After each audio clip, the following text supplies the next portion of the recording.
Welcome, my friend. Please join me in my study and let me tell you the tale of the ghosts of Hinton Ampner.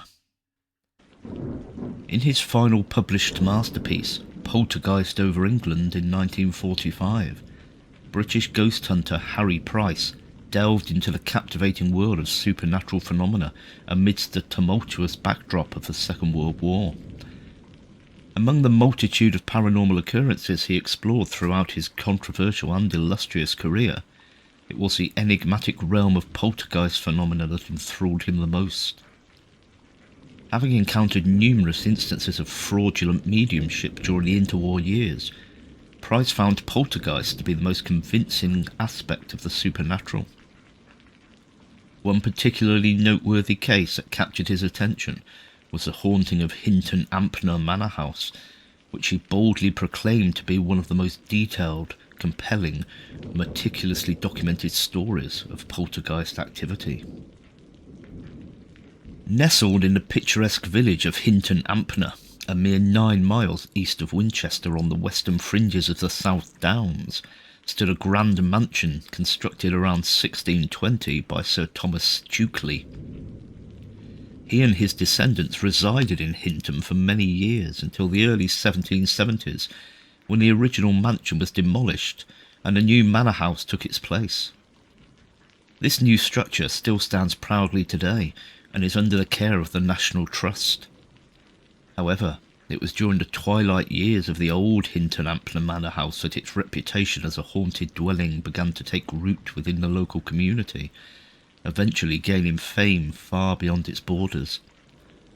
Sir Walter Scott briefly recounted the eerie events in his Letters on Demonology and Witchcraft in 1830, while 40 years later a more detailed but incomplete account surfaced in a biography of Richard A. Barham titled Life and Letters of Richard H. Barham. In 1872, the Gentleman's Magazine published the full haunting story as a 2-part article titled A Hampshire Ghost Story. Then, in 1936, The Haunting of Hinton Ampner became a chapter in Lord Halifax's Ghost Book, a renowned collection of allegedly true accounts curated by Charles Lindley Wood, 2nd Viscount Halifax, with a foreword and annotations by his son. All these retellings, including Harry Price's later version, were based on the original account of the haunting by Mrs. Mary Ricketts, who played the dual role of both the main witness and chronicler, just as Rosina Despard had at Cheltenham. Mrs. Mary Ricketts and her husband William, originally from Canaan, Jamaica, took up residence in the furnished Hinton Ampner house in December 1764, and settled in the following January. They resided there for nearly 7 years, finally departing in the autumn of 1771. The couple had been married since 1757, but due to William's business affairs he frequently travelled overseas, often spending extended periods in the West Indies. Meanwhile, Mary remained in the house with their household staff. At one point her brother, Captain, later Baron, John Jervis, and Earl St. Vincent joined her, and, like Mary, he encountered a series of peculiar and seemingly inexplicable incidents during his stay. In July 1772, while temporarily residing at Hinton Parsonage, Mary Ricketts compiled a written account of her experiences at Hinton Ampner, addressing it to her children. She fervently hoped that the truths she faithfully conveyed would be preserved for future generations. 2 manuscript copies were prepared by Mrs. Ricketts, both of which remained within the family for many years. One was owned by Mrs. William Henley Jervis, her great-granddaughter, and served as the basis for the ghost story published in the Gentleman's Magazine. The other copy was held by an aunt, Mrs. Edmund Palmer. Later on, Dr. Harold Brown, the Bishop of Winchester, presented one of the original copies to Lord Halifax, who edited and incorporated it into his book. Among the various versions of the story, Harry Price's account in Poltergeist over England is the most comprehensive. After departing Hinton Ampner, Mary Ricketts and her family relocated to the old palace at Wolversey in Winchester. Subsequently, she sought refuge in the London residence of the Bishop of Asaph, before finally settling in a rented house on Curzon Street. The tale of the Hinton Ampner ghosts, as chronicled by Mary Ricketts and perpetuated through the writings of notable authors and researchers, continues to captivate and intrigue audiences with its supernatural mystique. The haunting of Hinton Ampner is shrouded in mystery, with its origins veiled in obscurity.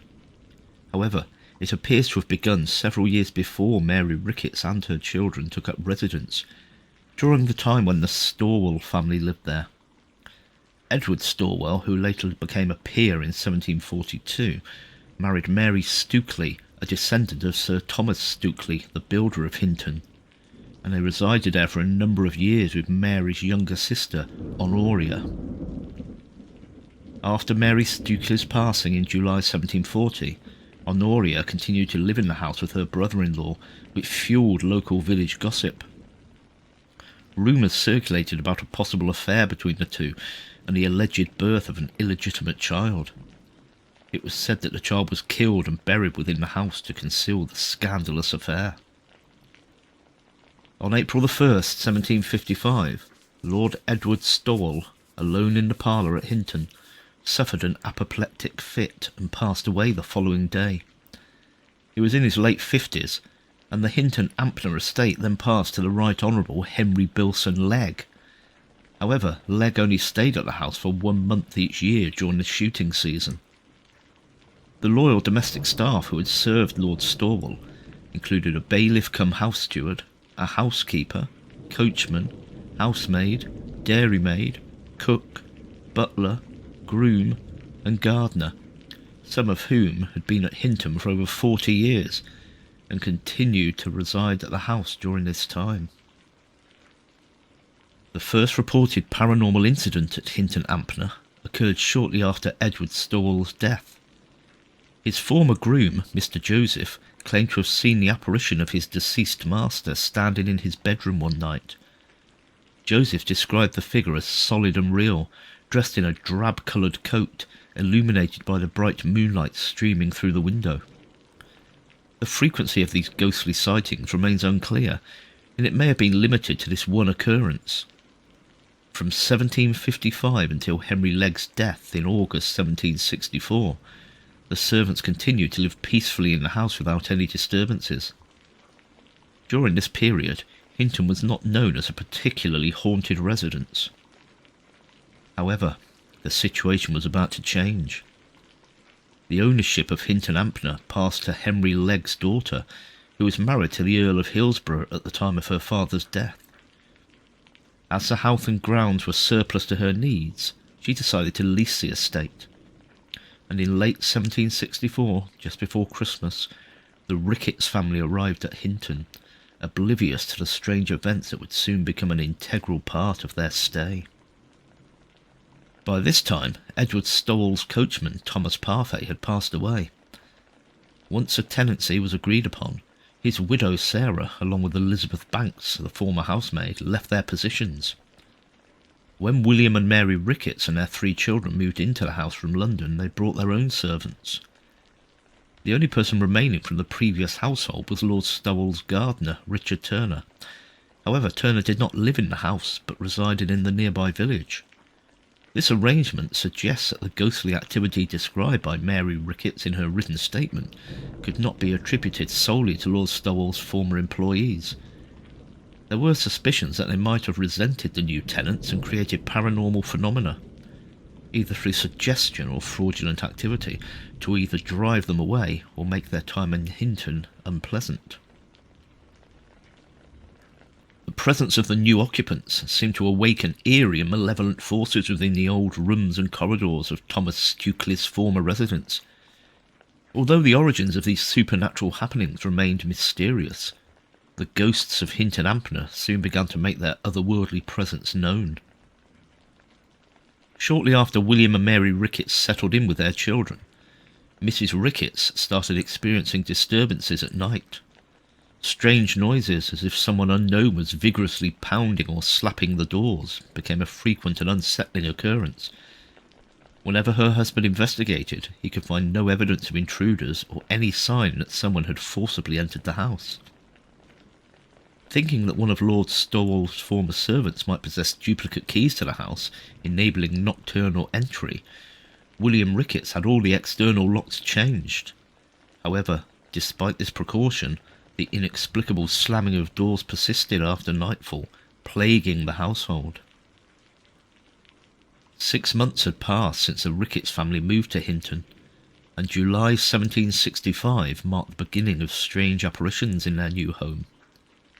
One evening, while the family nursemaid Elizabeth Brailsford was watching over Mary Ricketts' eldest son, Henry, she caught sight of a man in a drab-coloured suit walking into the yellow bedchamber across the hallway. Assuming it to be a visitor, she continued her duties until she later inquired with the housemaid Molly Newman about the gentleman. Surprisingly, no one fitting that description had been seen or announced. Curiosity and unease spread as a mysterious figure made another appearance weeks later. This time it was George Turner, the gardener's son, working as a groom at Hinton, who spotted the man in the drab coat at the far end of a room. Thinking it was the newly arrived butler, who also wore such an outfit, George was taken aback when he discovered the butler and all the other male staff were already in their beds. A thorough search of the house yielded no trace of the enigmatic figure. The inexplicable occurrences continued. In July of the following year, 4 of the Ricketts staff, including a postilion Thomas Wheeler and Mary Ricketts' maid Anne Hall, heard the sound of a woman's rustling clothes as she hurried down the back staircase and passed by the kitchen. Yet upon investigation, no one was to be found. Inside the house, Mary Ricketts began experiencing unsettling events as well. She often heard footsteps and rustling silk in her bedroom, as if an unseen person was wandering in and out. The staff also shared similar stories, with Susan Maidstone particularly distressed by dismal groans and eerie rustling as she tried to sleep. Surprisingly, despite these strange disturbances, none of the staff left their employment at Hinton due to the ghostly activities. As the years passed, the hauntings seemed to intensify. In 1769, when William Ricketts left for Jamaica, Mary Ricketts was left alone with their children, servants, and the ever-increasing mysterious force. One night she heard heavy footsteps approaching her bed, prompting her to flee to the nursery in terror. When she returned with a nursemaid and a lamp, the room was empty, with no other exit except the one she had used. Strange music echoed through the house on multiple occasions, and in the early months of 1771, an unexplained hollow murmuring filled the air on calm nights. Mysterious knocks and raps persisted during the night, causing Mrs. Ricketts distress, as one incident sounded like someone violently hammering on a servant's door. Even Elizabeth Godin, Mary Ricketts' personal maid, experienced unexplainable events while at Hinton Ampner. On the 16th anniversary of Lord Edward Stowell's death, both women were alarmed by noises behind the door leading to the yellow bedchamber. Suspecting an intruder, they investigated, but found no one inside.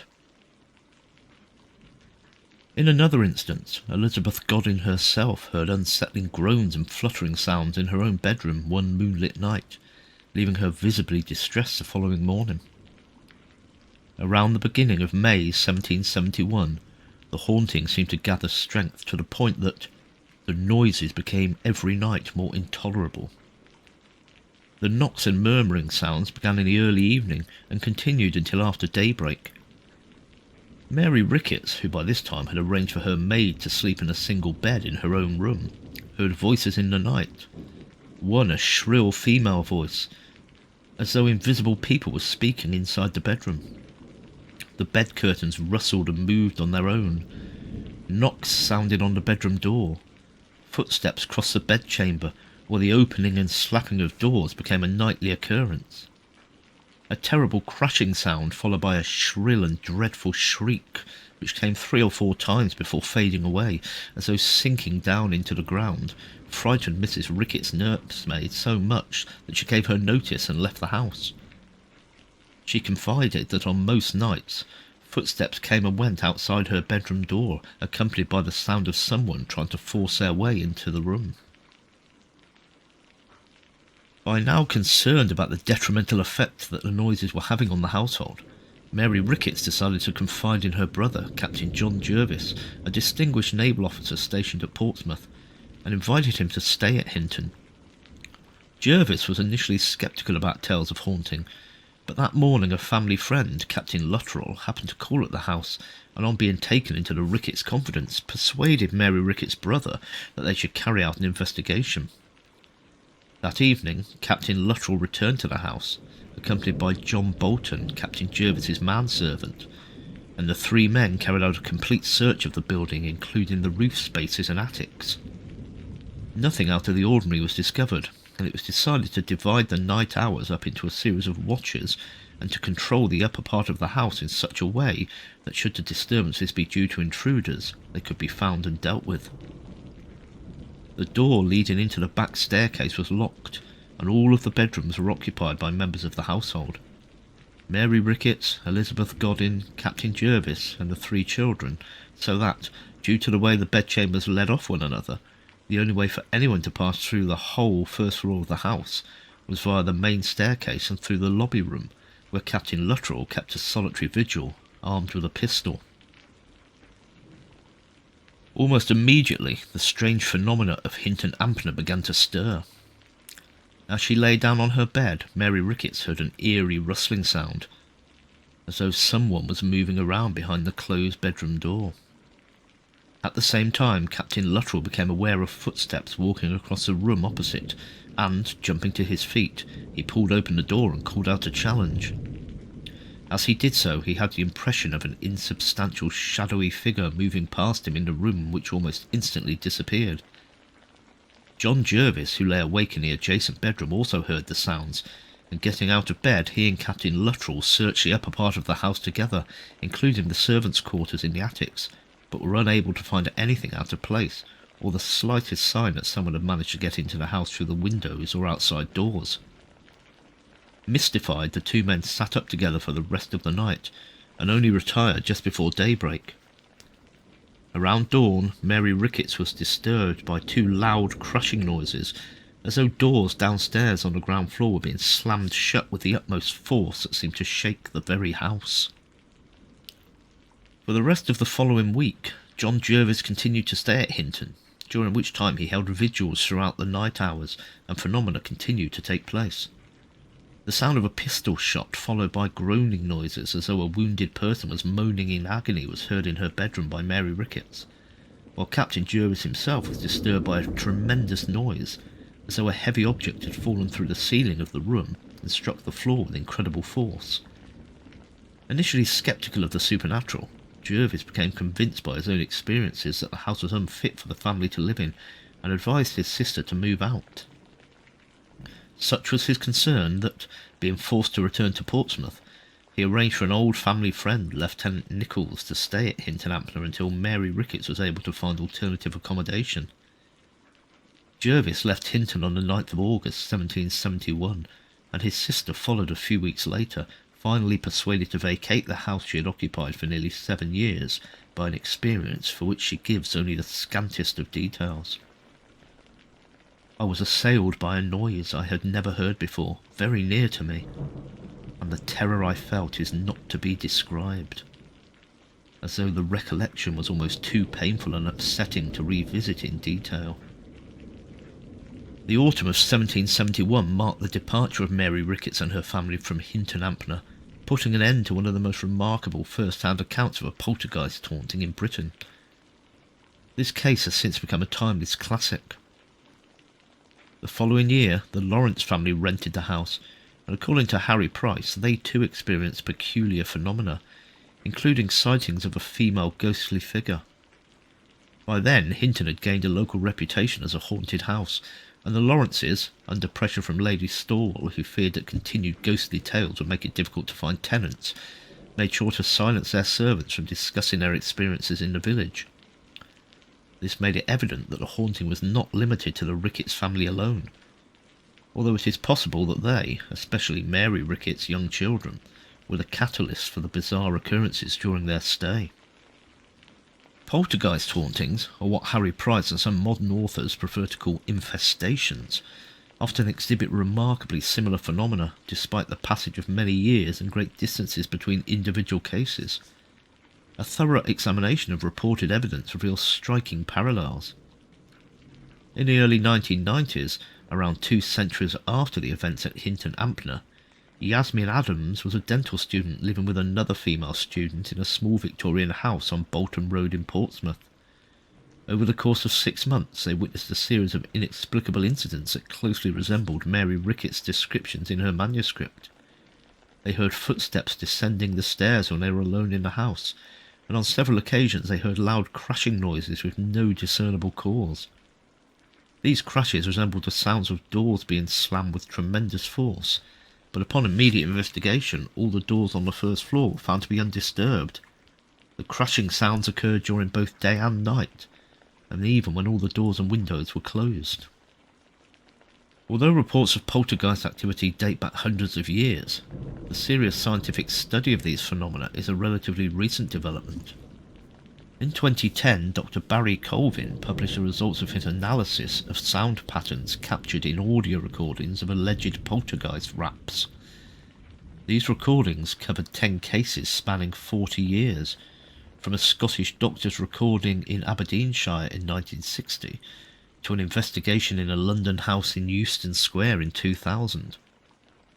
Colvin discovered that the sound envelopes of the distinct rapping sounds in each incident, including one from Germany, were identical in nature.